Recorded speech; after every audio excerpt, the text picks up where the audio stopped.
All right, everybody. It's another episode of Dave's Garage. I am Dave, and this is my garage, which Robert has tidied up a good bit for me. Starting to get some little bit of organization going on over there. So, still a sad Dave's Garage, as you'll notice. We don't have Meathead in the video, and that's because he's not with us anymore. So, still not quite ready to go into all the details and talk about that whole thing. I've been thinking about a video when the time is right, when I can get through it without choking up and sounding like sitting here crying like a 15-year-old girl who didn't get asked to prom. And it's been a really rough few days since having to put my 2-year-old Pitty down, and not been a lot of fun. Not quite ready to go into the whole thing, but I do want to have a discussion around it at some point. Maybe someone can learn from maybe some of my mistakes or just what things to look for when you do have pit bulls. I'm still for the breed. I don't think pit bulls are inherently bad or mean or vicious, but you need to know what you're getting yourself into, and you need to know where your dog and where his bloodlines came from. You need to know what things to look for when you're looking at temperament and things like that, because things can be fine, and then shit can go sideways in a heartbeat. And the violence that erupted on Sunday, and myself and Robert, we're two big guys. We could not pull that dog off him. We could not get him to stop and back down, and there was no reason for the attack. And then you get a little introspective, and there's been some signs in the past where, okay, we'll get him neutered. Oh, okay, well, that other dog technically started the fight. All right, well, he's been good for 3 months, and all right, let's spend thousands of dollars and get him trained, and let's get the shock collar, and let's do this. And we had a lot of good memories with him over 2 years. Been a tremendous dog. At the end of the day, there was something not quite right. And I'm going to stop talking about it because I'm going to start to do that whole crying and breaking down thing. So just trying to keep myself busy and not think about it. So one thing I did do today is on my Speed Twin. We'll get to that other thing. We'll have that conversation some other day. Maybe we'll do a podcast for an hour just about that. But an effort to keep things going and not have to shut down for a few minutes. What I want to talk about is the Speed Twin. So I'm glad I decided to keep it for now. I did go back to the stock mufflers that have the baffles removed. If you haven't done that and you got a US-Canada bike, those are straight through. Let me go to my flashlight. You'll notice on the US models, there are no cats in the mufflers. That is a straight down. There's nothing down there. It goes right into the mid pipe. So there's the cat box, which is what that X pipe was that replaced up under there. But these mufflers, they're held in, see there's a little hole right there on top? There's a DB killer that slides in, and there's a screw right there. And it just has a little tiny drop of weld. And you just got to crack that weld and then unscrew it with a T30, Torx 30 bit. And that screw comes out, and you just wiggle and pull the thing out, and now you got straight through perforated core like a Vance and Hines. I found that this sounds better than those Cone Engineering shorties. The other ones were lighter, they're louder, but they were definitely more raspy. So, which I didn't like. Didn't like the raspiness. I think this will be my solar panel for one of my ring things, so I have to keep climbing up on a ladder on the side of the house and risking busting my ass to recharge the damn thing every month. Yeah, that's what it is. How's it going? What you got? Cool, man. Thanks. Have a good day. You too. Yep. All right. So, where are we at? So anyway, I put those mufflers back on, and I've been digging them. I've been loving the look of that seat. It's just not as comfortable. This is the Craftelier or something like that. Craftel, I don't know.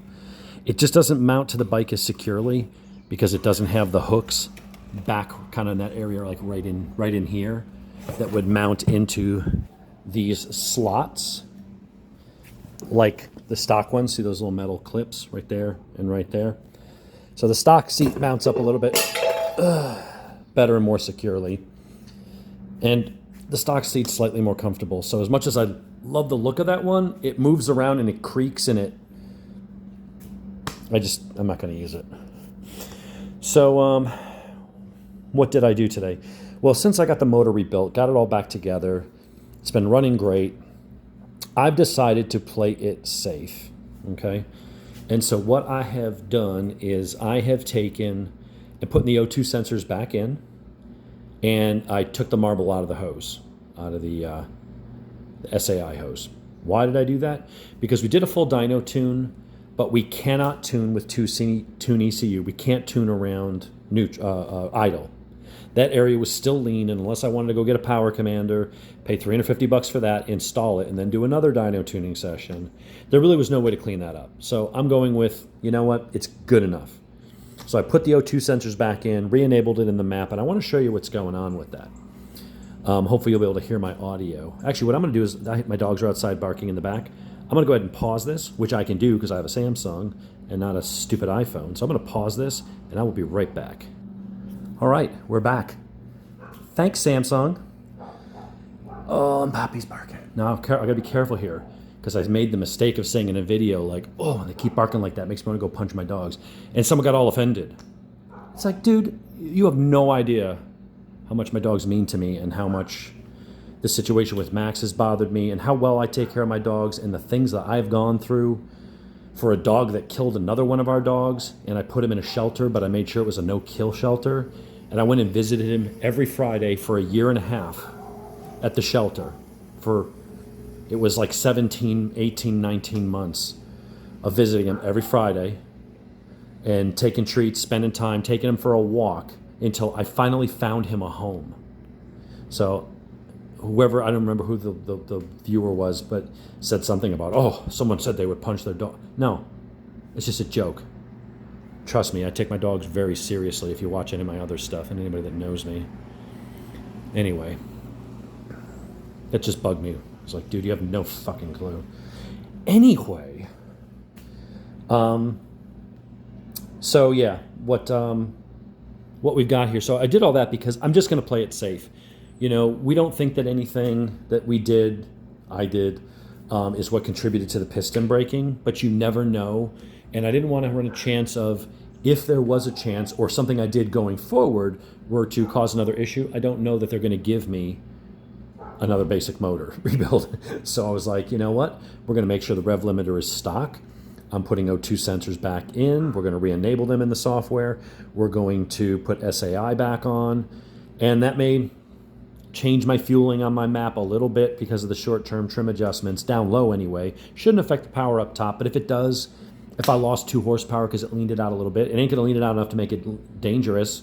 I mean, it's the ECU that's controlling it with the O2 sensors. So, but if for some reason, like, oh, I lost just a little bit of pep because of it, I just don't care. I just want it to be safe and run the way it's supposed to and be okay. If I need more horsepower, I have, between those two bikes, I got almost 350 horsepower at the wheel. Almost, I got 195 on that and 145 on that. I got days and days of horsepower. Not like that little electric bike, but anyway. So what I wanted to show was, this is what this is doing. So we added so much fuel to this that it should have been stalling the bike down low. And I've confirmed with the author of Tune ECU that it just doesn't make a difference. There's something in the ECU, or he's not being honest, just doesn't want to admit that he doesn't want to get his ass sued. So he's, doing that. So anyway, what we're going to do is we're going to fire this bike up. All right, let's go over here and let's go to ECU and connect. Select our ODB. All right, I'm going to try to do this with my hand. All right, let's see. There we go. Come on, give me a green light. Come on, Sparky. Flashing blue.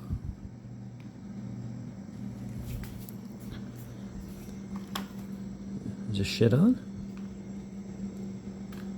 We're going to unplug that and plug that back in. Come on.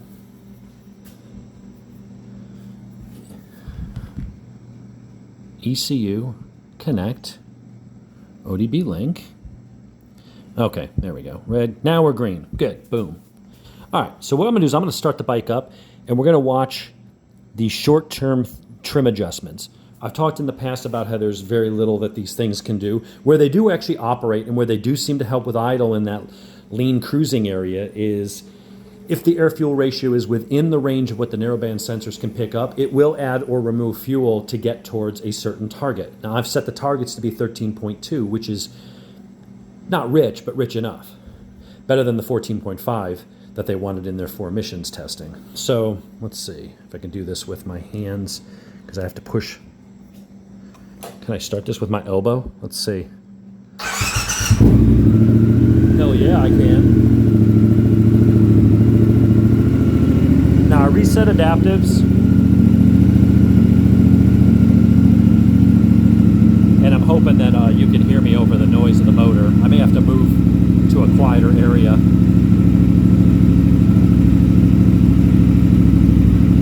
So I'm going to let it warm up. It's still in the auto richening where it gives it a slight bit of throttle to keep the idle up to warm the motor. We're going to wait till that gets down to 0 and it's warm. I can monitor the coolant temp and everything right there.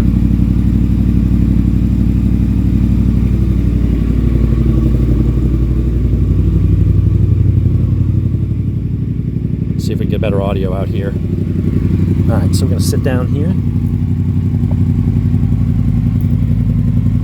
Problem is the glare. Yeah, being outside is not helping. I don't want to go in the house because then the dogs are going to bark. But look at this short-term fuel trim. See, it's adding 11.7. It's adding over 8%. Now it's adding 12%. That's why it's running so lean. And because Tune ECU can't make any changes, you could put 2,000% fuel. Literally, as soon as you start it, it should just squirt so much fuel that it stalls the motor. Makes no difference. None. So either something in the ECU is preventing it from happening, or the software writer doesn't want to do it in the area where the EPA or California Carb Board does their emissions testing, and so they're just, you put whatever you want in there and it ain't going to make any change there. They don't want to be on the hook.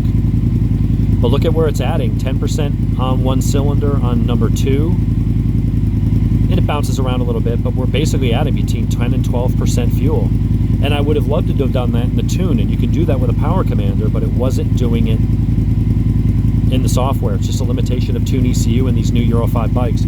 We've seen this on other bikes. We've seen it on the 2020 Street Triple RS, which is a Euro 5 model. Same thing. And my tuner's seen the same problem. He's like, the only way to really tune these new bikes is combination of this to go in and come on. But like down here, you can put whatever numbers you want. It won't make a damn bit of difference.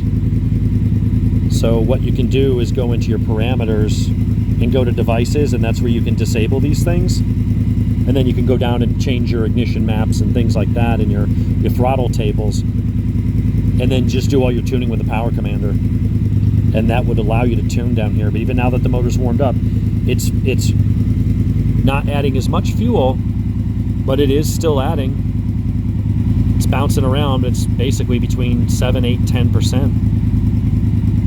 And as a result, the bike is idling a lot better than it was without the O2 sensors. I know, Alex, you said it, yours was better without it. Mine's purring like a kitten right now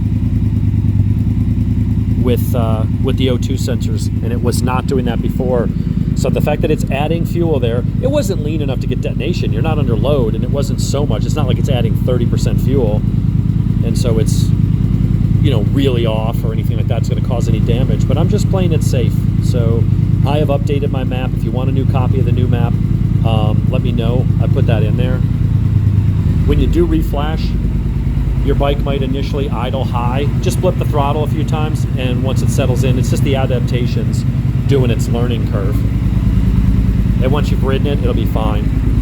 Let's go here for a second.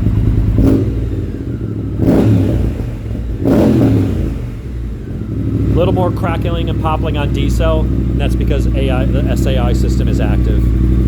So it's pulling in air through the airbox into the exhaust manifold. Is that a flame? No. No flame, but goddamn, it sounds good. That's the stock mufflers. US mufflers are awesome. Settling into a little bit of a lower idle. It's sounding good. It's definitely idling better. It wasn't idling before. It wasn't like it was going to stall. But it's definitely idling better now. So really glad I kept this bike. So what am I doing tomorrow? Well, I did take the day off because it's going to be 80 degrees. Oops, let's take off our little Bluetooths. Our Bluetooth. I just realized I'm moving it and you're looking at my freaking chin. My chinny chin. So we're going to put this back. We'll get that in a second.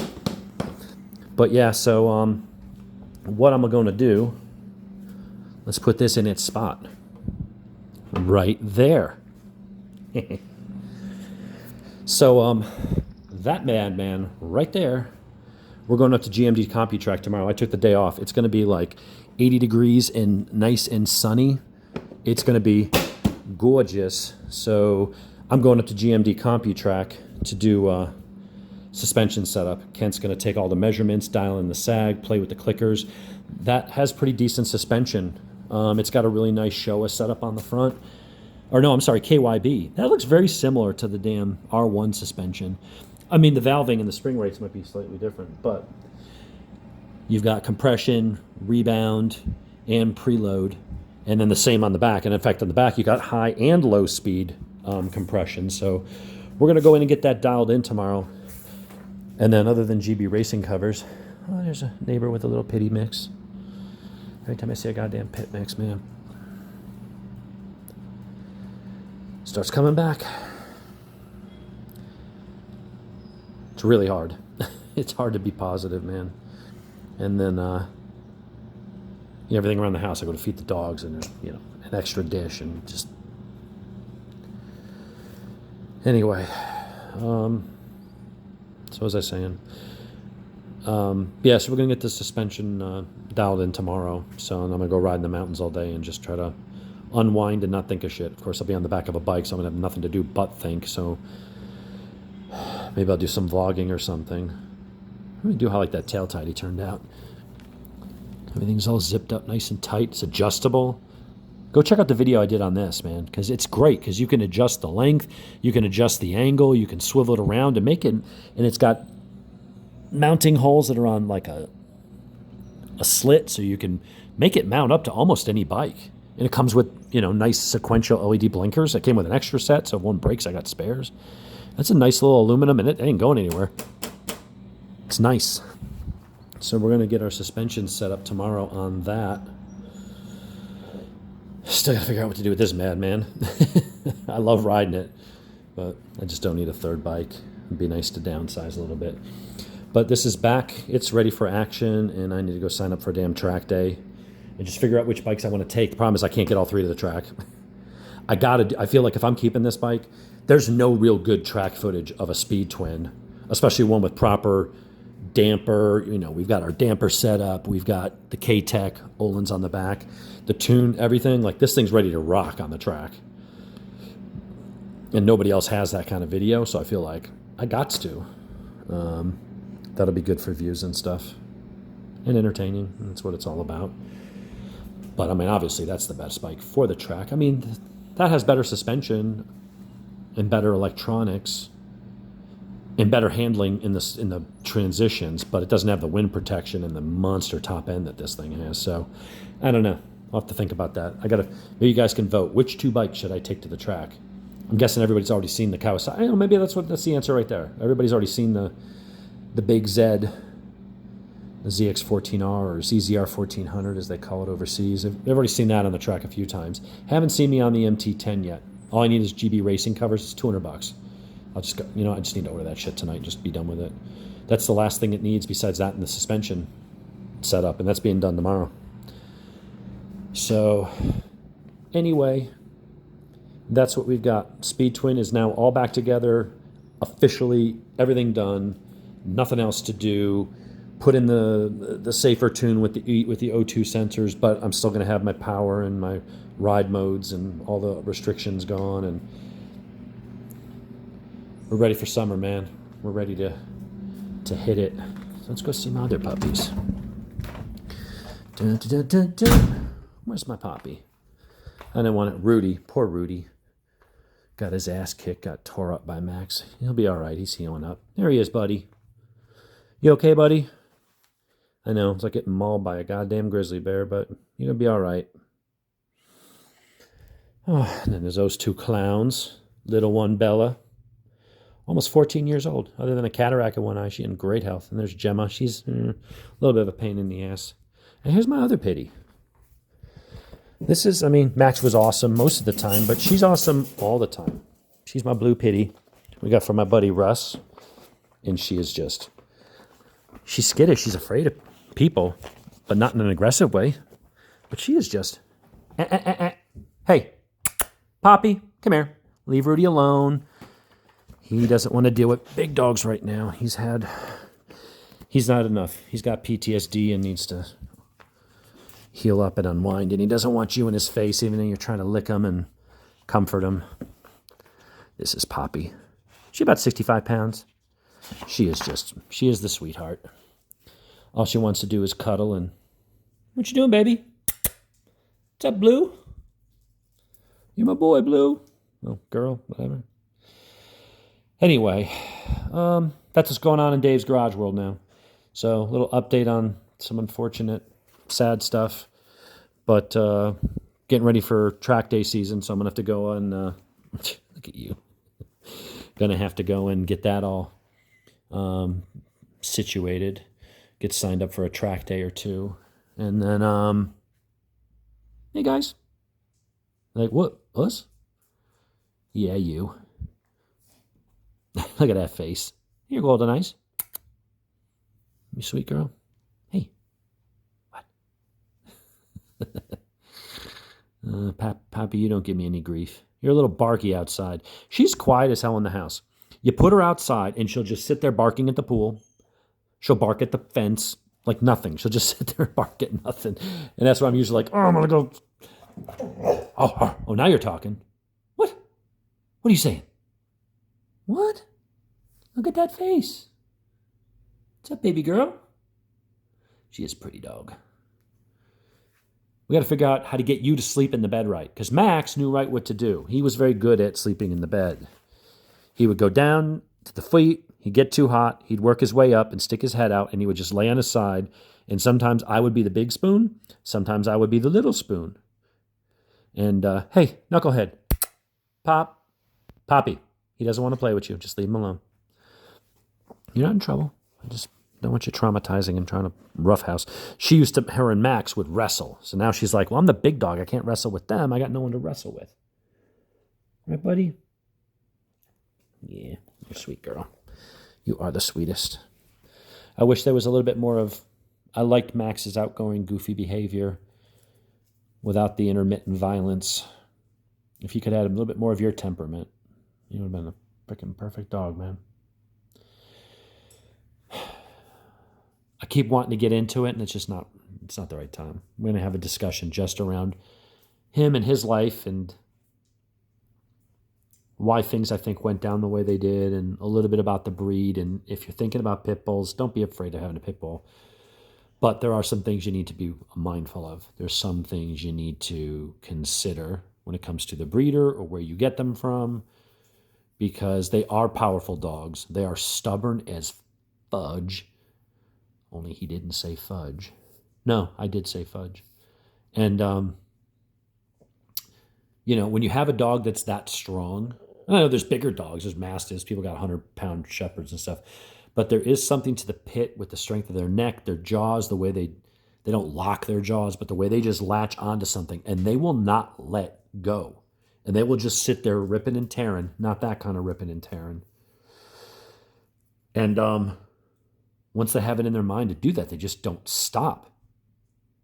And until them or whatever they have is dead. We were lucky to get Rudy's neck out of his mouth. It took 2 grown adults to do it. And, so whenever you have a big dog, it could be a Doberman, it could be a Mastiff. There's a Cane Corso. There's lots of big dogs that can mess you up. And there's certain things to look forward to, is with the breed, and there's certain things to be on the lookout for. And so I do want to address those things at some point. What you doing, Buttercup? Hey, buddy. What's up? Yeah, you are adorable. All right. I'm going to sound like a complete mo, but I want to go get some pizza and something to heat up for dinner, and then I want to go watch Vampire Diaries. Hey, don't judge. Everybody has a way of coping with stuff. So, but actually, it's just a really good show. What's that to like? You got a bunch of super like 9 and 10s girl. I mean, I guess the guys are good looking too, if that's your persuasion. But the chicks are all 9s and 10s, going around killing vampires and werewolves and warlocks and all kinds of cool stuff. It's not to like about that. So everybody say goodbye. Bye, little dogs. I guess Rudy went upstairs. He didn't want to play with Poppy, and Poppy's like, who, me?